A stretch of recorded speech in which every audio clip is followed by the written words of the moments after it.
They laughed when humanity walked out, mocked us as fragile, emotional apes unfit for galactic politics. But when Earth's ships went silent, when our systems went dark, and our ambassadors vanished without a word, they didn't realize they weren't watching a tantrum. They were watching a trap slammed shut. And by the time the Galactic Council begged for our return, we'd already built a better throne. You dare speak of equality? Counselor Trivar hissed, its triple-jawed mouth dripping with disdain. When your kind still breathes in gravity wells and dies from seasonal changes? A wave of laughter echoed through the vast hall, hundreds of alien delegates, thousands of species, all cloaked in arrogance. Their voices rang off crystalline walls built to honor the so-called elder races.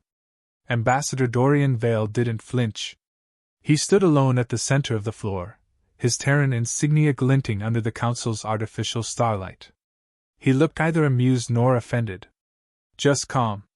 Calculated. Humanity petitioned for equal status, Vale said, voice low but unshakable. We've fought your wars. Stabilized your colonies. Repaired your AI systems when your own engineers couldn't even understand the blueprints. And still, you call us lesser. Counselor Yek of the Verdari gasped theatrically. Lesser? No. Just new. Unrefined. Dangerous, perhaps. Dorian glanced up, just slightly. You mistake restraint for absence. There are two types of dangerous, Counselor. The ones who scream. And the ones who plan.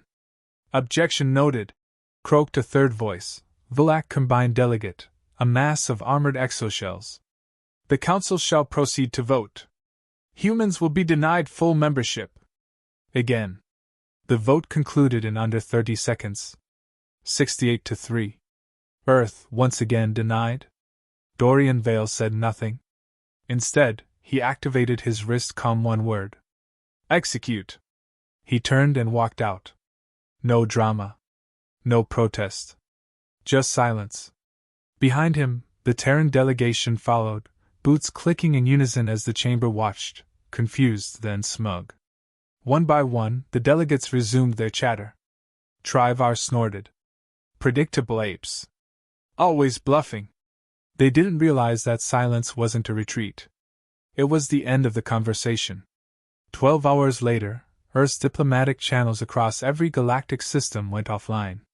Terran satellites over foreign planets vanished without a trace. AI assistants left on alien capital worlds shut down, taking trillions in commerce and logistics with them. The Vilak trade grid crashed first, resulting in famine on 4 moons. The Verdari saw their entire outer fleet crippled by navigation failures. And on the third rotation, an unmanned Terran probe entered the orbit of the Council's central citadel. It sent a signal. Per your decision, contact with Earth has been discontinued.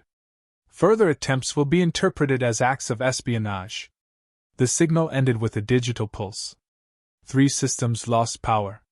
For 6 minutes, every Council ship in Sol's vicinity disappeared from tracking arrays. Then came the panic. At first, they thought it was a bluff. A protest. A tantrum by a child race denied its toy. But the Terrans didn't scream. They didn't plead. They didn't respond. They simply vanished, and with them, every service the galaxy relied on.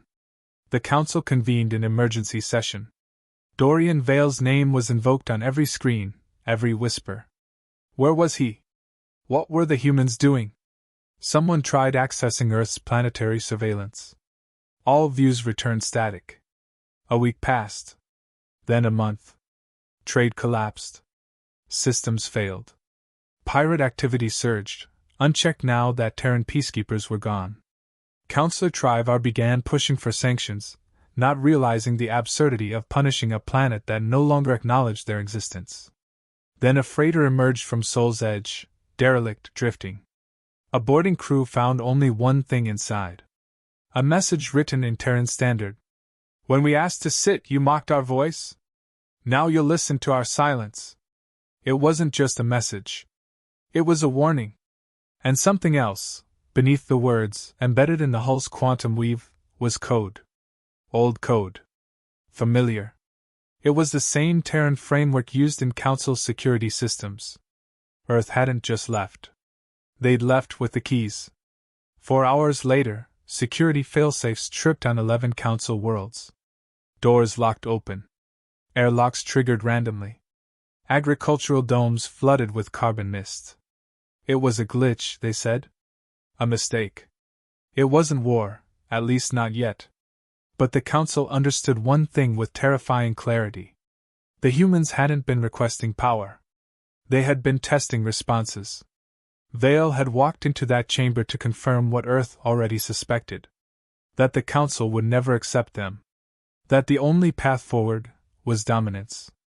Panic turned to desperation. Envoys were dispatched to Mars, to Luna, to every Terran colony within reach. None made it back. The Aegis line had been activated, an orbital defense wall invisible to Council sensors, designed not to repel fleets, but to erase them from existence. Councillor Yek called for war. The next morning, his body was found dismembered in his own stasis pod. No signs of forced entry. Just a data slate beside him, looping a video of Vale's Council speech. But now, every frame had been altered. Vale was staring directly at the viewer. Eyes glowing. One sentence on loop. You chose this path. We simply cleared it. By the third week, former allies turned on one another, some trying to appease Earth, others trying to stop what they didn't understand. Meanwhile, the humans remained quiet. Not hiding. Just watching. And as the Council fractured, as chaos spread, a question began to echo louder than any vote had. What exactly were the humans doing in that silence? And worse, what had they been building while the galaxy laughed? 36 systems reported anomalies in less than a cycle. Communications failures. Navigation breakdowns. Agricultural AI producing acid instead of water. Entire supply chains crashed without a single shot fired. The common factor was clear: Terran-built infrastructure. For centuries, the Council had accepted human tech, cheap, fast, and nearly indestructible. They installed Terran code into their ships, their cities, their homes. They just never imagined the price would come due. Now it had. They've embedded failsafes, Councillor Rilith admitted during emergency summit broadcast. They planned this. Impossible. Trivar snapped. They're not that strategic. They're a reactive species, not architects. Then how do you explain this? Rilith activated the display. 30 Council destroyers had blinked out near the Sol perimeter, attempting an unauthorized scan. Each had vanished from real space. A signal burst followed, a human voice, recorded and automated. The Aegis line is active. You were warned. No threats. No screams. Just a monotone voice and absolute silence afterward. More disturbing was the way Earth had done it, without ever leaving orbit. No fleets. No battles. Just absence, followed by consequences. Councillor Czar of the Velexi Confederation turned slowly, mandibles twitching. This was never about diplomacy. They wanted to see who would mock them. Who would rely on them. They wanted a map of their enemies. The silence that followed said everything. Every empire had used Terran goods. Every fleet carried some form of Earth-coded firmware. In their greed, they had handed the Terrans a knife, and now the blade was in their spine. Attempts to reach Earth's colonies failed. Terraformer worlds once brimming with cooperative humans now read as locked. No energy emissions. No transponder codes. But Council probes that entered orbit were pulled downward by planetary mass gravity spikes and crushed into dust. One surviving probe sent back a final burst, a recording of a human orbital platform. No weapons visible. Just an array of rotating spheres, softly pulsing blue, aligning like an ancient clock. Underneath it, carved into the steel hull in Terran glyphs, a single phrase. Observe in silence. Interfere and be corrected.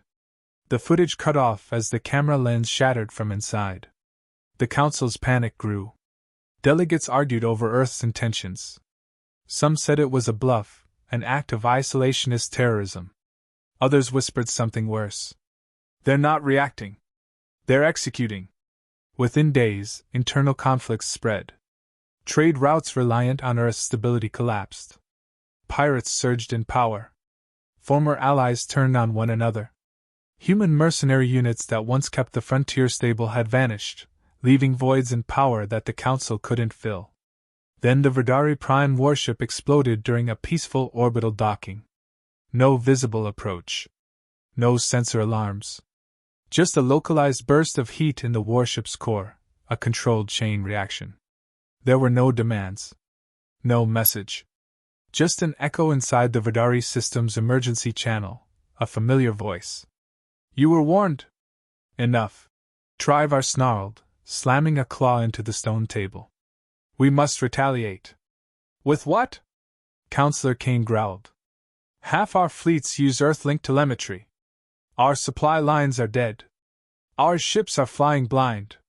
Then we reverse engineer. Disable their code.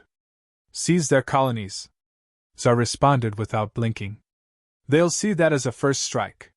You want war with a species that turn our entire galaxy into a test bed? They're cowards, Trivar insisted. They hide. They bluff. Tsar turned. Then explain this. A new broadcast played, a raw feed from the Kara system. 4 Council scouts had landed on one of Earth's minor moons. The footage showed them moving through dense terrain. A strange whirring began in the distance. Then silence. The screen flickered. Next frame, the same scouts, now stripped of armor, standing frozen. Behind them stood a single Terran. No weapons. No armor. Just a dark cloak and 2 metal implants glowing beneath his skin. He raised a hand. The feed went black. The Council demanded an investigation. There was none to send. Surveillance satellites stopped responding. Planetary sensors scrambled themselves upon activation. Any vessel that attempted a flyover was erased mid-jump. The Terrans hadn't just vanished. They'd taken control of observation itself. And they weren't hiding. They were listening. New rumors began to surface, ships sighted in deep space, blacker than shadow, silent, drifting past outer planets with no emissions and no response. Some said Earth had built a fleet that could phase through real space. Others whispered that Earth had found something beneath its crust, something old, buried long before humans learned to walk. But the most disturbing theory came from the Synthan Concord. Their AI, Fleet Mind 7 Kara, sent a private warning to the Council. Humans are not retreating. They are consolidating. Every empire that called them childlike made the same error, projecting their own arrogance onto a predator. Earth is not rage. It is calculation. You denied them a voice. Now you will hear their silence in your own screams. That message arrived just before the AI disappeared. Its central core was found burned out, its casing warped by quantum heat spikes that should not exist under known physics. Nothing spread faster than fear. The Council met again. This time in a secure chamber beneath the Galactic capital. The topic was unanimous: how to reach Earth. How to apologize. How to reverse what had begun. Trivar stood again, but this time his voice wavered. What if they won't answer? Tsar's reply was cold. Then we've passed the point of negotiation. A single Terran probe entered orbit 2 days later. It did not broadcast. It simply opened a hatch and released a sphere. The object floated silently, blinking with Terran glyphs. When decoded, it read, "Your window is closing. Choose obedience or oblivion." It didn't say peace. It didn't say cooperation. It said obedience. And that was when the Galactic Council finally understood. Humanity had never been asking to sit at the table. They'd been measuring it, for the right height to flip. The first plea came from the Verdari, delivered through an old merchant relay node still functioning on a fringe protocol. They offered trade privileges, planetary mining rights, and unrestricted embassy access. The message ended with an admission of fault, citing cultural misunderstandings and mutual benefit. There was no reply. 3 days later, the Zithari matriarchs submitted their own appeal, offering full reparations, military cooperation, and an unconditional council seat for Earth. No answer came, but every Zithri ship running Terran code crashed the next morning, mid-jump. One ship emerged fused with its own crew, atoms scrambled into sculpture. The message wasn't diplomatic. It was anatomical. A desperate conclave of 13 council races voted to dispatch a peace envoy. A full ambassadorial fleet, white-flagged, unarmed, escorted by elder clerics from 7 belief systems. It entered Sol with full ceremony, broadcasting songs, prayers, and confessions. Not one vessel returned. The last transmission was audio only. No video. No location tag. Just a single sentence, spoken in Terran Standard. Peace was your currency only when we were starving. Now they knew. This wasn't war. It wasn't revenge. It was correction. Counselor Trivar, once Earth's loudest mocker, now sat quietly as the chamber echoed with panic. Tsar read the newest reports. More systems failing, pirate syndicates growing bold, border colonies dissolving into chaos. The council was collapsing from within. Earth had been a keystone. Remove it, and the structure fell under its own weight. Kane of the Lidhari held up a trembling claw. Then we must surrender. Not negotiate. Surrender. Complete submission. You mean tribute? Trivar asked. No. I mean obedience. They don't want apology. They want proof we're done talking. Tsar leaned forward. So we show our throat. Beg. Kane nodded. Publicly. Humiliatingly. A joint message was recorded, signed by 87 council representatives. It was read in Terran dialects, with voice modulation tuned to Earth's sensibilities. The script contained the word sorry 12 times. They offered access to council cores. They offered dismantling of xenophobic policy. They offered unconditional deference. The message was launched through every surviving relay and targeted probe near the Aegis line. It was encoded in human DNA strands, sculpted into harmonics, folded into ancient mathematical symbols. Some even buried it in archaic religious texts, just in case. Humanity finally replied. One ship arrived. It was silent. Black. It cast no shadow, emitted no heat, and moved like thought. It parked itself in orbit over the Council's central moon. No weapons visible. No comms. Just presence. Vale emerged. Dorian Vale. The same man they'd mocked 2 cycles ago, now standing alone in the council chamber. He wore no armor, no escort, no shield. His boots echoed like thunder as he walked across marble embedded with the flags of every galactic race. Trivar stood to speak, but Vale raised one hand and Trivar sat back down, mouth shut without his consent. The silence felt heavier than weapons. You made your choice, Vale said. And now you ask why we enforced it. Kane bowed his head. We didn't know. You didn't listen. Tsar spoke next. We offer you rule. Unquestioned. You dictate, we obey. No. No? Vale's voice was colder than space. We don't want your seat. We don't need your counsel. You think we fought to be part of this? He swept his hand across the chamber. We asked to join out of respect? You answered with mockery. So now we give you our truth. He activated a wrist node. Every screen in the chamber flared to life. They saw their own ships burning. Colonies with silent skies. Entire fleets lost in Terran-controlled slip space. They saw the Aegis line moving, reorienting, locking into place not as defense but as containment. They saw something vast behind it, coiled like a serpent around Jupiter's shadow.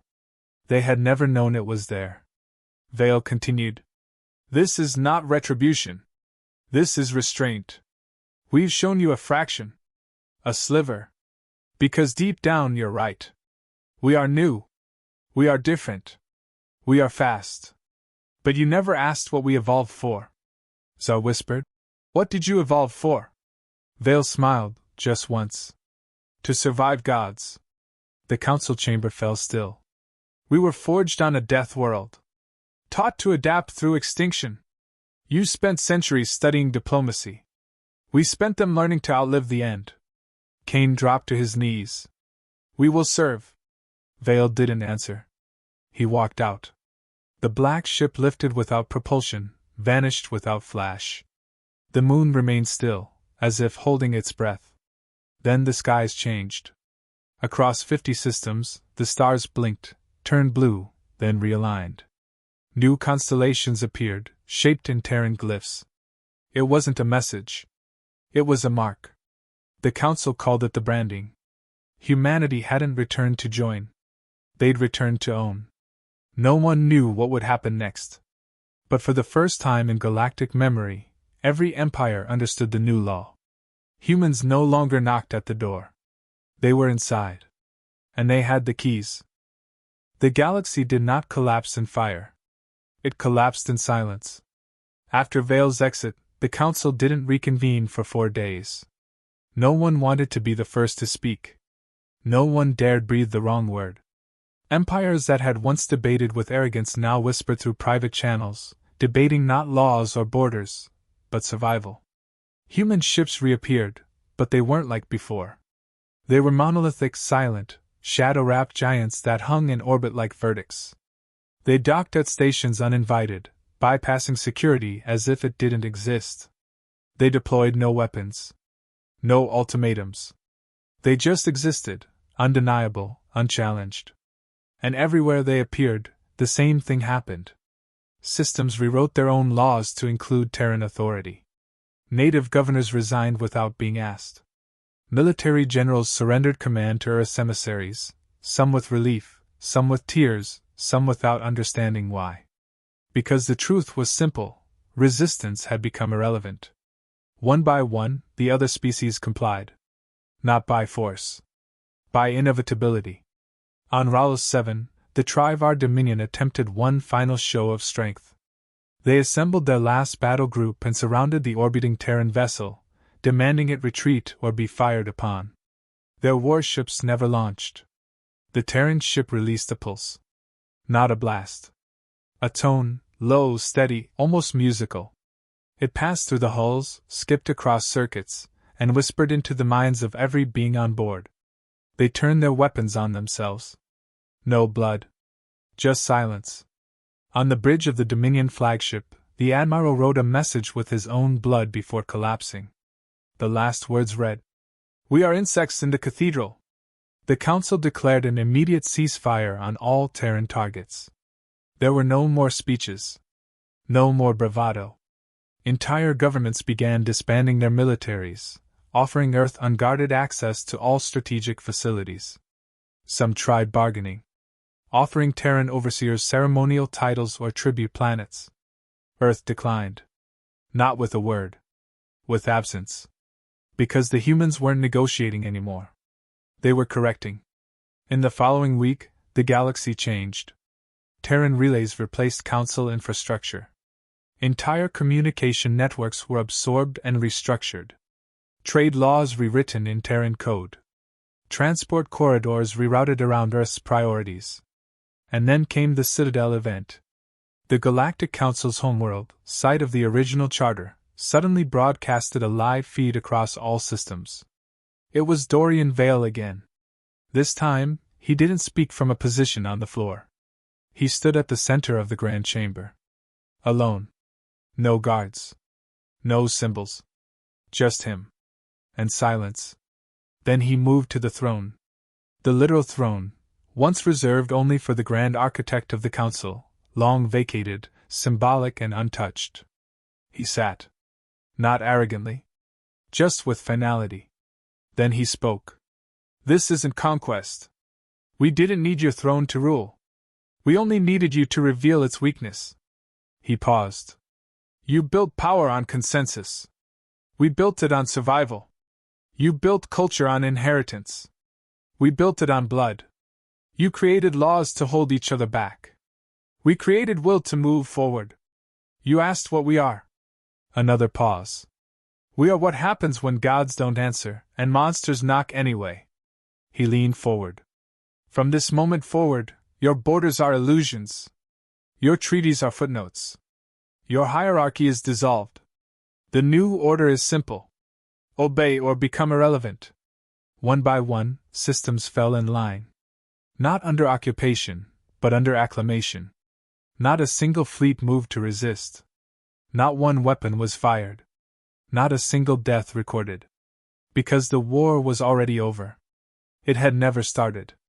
The galaxy had always belonged to Earth. It just didn't know it yet. Backdoor control protocols embedded in everything from planetary defense grids to civilian vehicles began syncing with Terran systems. Not forcibly, but like they were designed for it. Because they had been. Earth hadn't just walked away from the Council.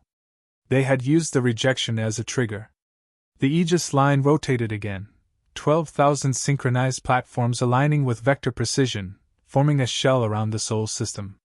From deep within the line, signals began transmitting. No language. Just numbers. Binary patterns. Pulses timed with the background hum of the universe itself. Some species recognized it. The oldest ones? It was a summon. A call. Not to war. But to something older. Deeper. Something only Earth had seen, and chosen to prepare for. In every system where humans now governed, installations began construction. They weren't military. They weren't visible from orbit. They existed beneath, in the substrata of planets, drilled with silence and purpose. When asked, the Terrans said nothing. But those who got close enough heard the same name, whispered in code and rumor. The Bastion Protocol. No one knew what it meant. Only that every Terran colony had initiated it simultaneously. And that Vale's final message to the Council clarified nothing, only amplified the unease. You still believe we wanted your seat. But we were never climbing your ladder. We were building a new one. One that reaches further. One you cannot follow. One you will need, when the others arrive. The feed cut. In the following hours, 3 Council archives declassified ancient records, files marked too dangerous for public dissemination.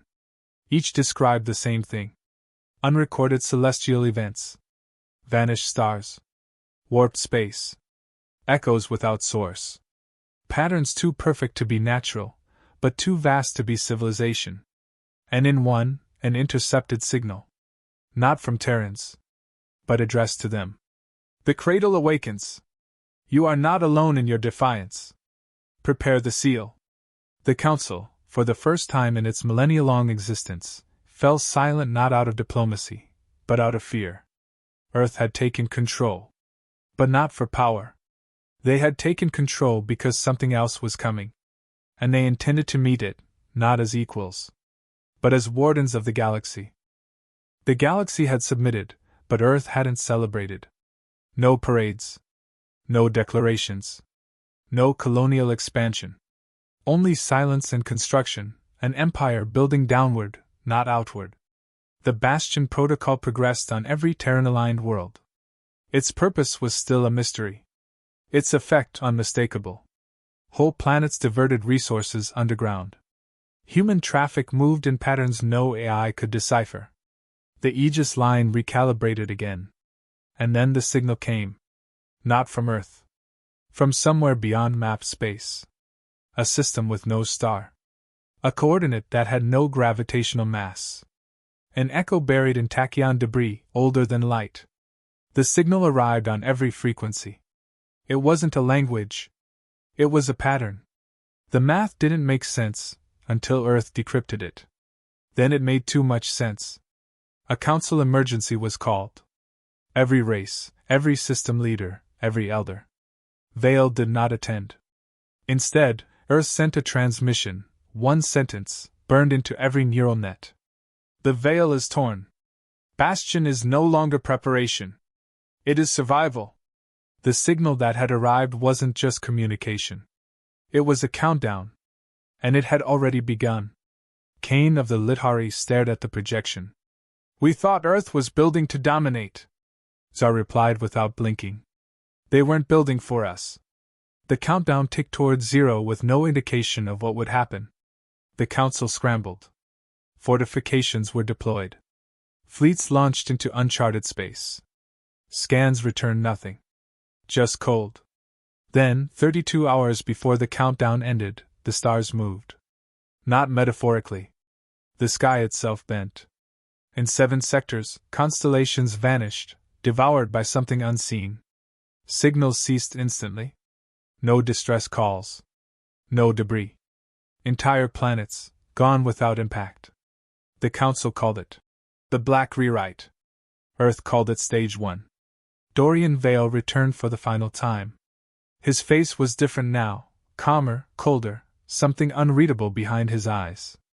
The Council pleaded for strategy, guidance, protection. Vale gave them truth. You weren't the threat. You were the distraction. You mocked us while we prepared. And we let you, because distraction kept your gaze from what we saw first. Zar's voice cracked. What did you see? A hole. In the pattern. A flaw in causality. Not an enemy. A function. The projection behind Vale expanded. It wasn't a creature. Not a fleet. Not even matter. It was a structure embedded in space itself, like a scar across time. Ancient. Perfect. Malevolent in indifference. The architects of the signal are not alive in the way you understand. They don't invade. They replace. Wherever they arrive, laws of reality bend. Probability fails. Existence becomes subjective. Planets don't burn, they become memory. Kane asked what the Council was supposed to do. Vale answered with a single word. Obey. Panic erupted. Trivar stood, voice shaking. Why didn't you warn us before? Vale turned to him slowly. Because you wouldn't have believed us. And if you had, you would have begged us to stop building Bastion. You would have slowed us down. We didn't need permission. We needed time. The countdown reached 0. The galaxy didn't shake. It didn't explode. It simply tilted. Across the void, where light should travel straight, it bent inward, towards something that consumed not mass but rules. Ships began disappearing in reverse, disassembled before they were built. Suns winked out of sequence. Words lost meaning mid-sentence. Then it stopped.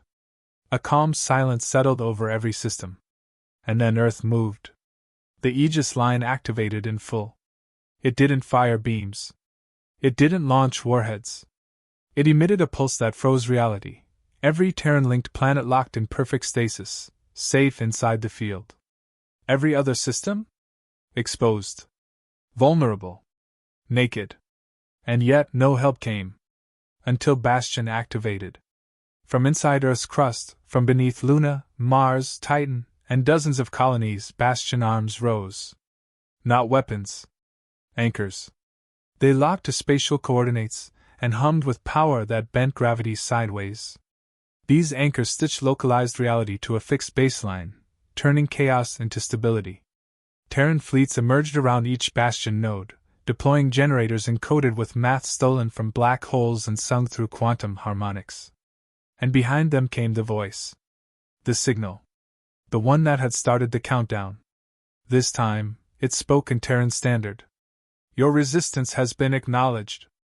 Delay achieved. Function extended. Conclusion postponed. Zar's eyes went wide. They've noticed us. Vale confirmed. They never noticed the Council. You weren't a factor. You weren't a threat. You weren't even data. He pointed to the anchors. But they noticed us. Because we refused deletion. Because we fought the rewrite. Kane fell to his knees. So what happens now? Vale's reply was final. We hold the line. You exist because Earth refused to be forgotten. The Council chamber was still. Across the stars, where darkness gathered, it paused.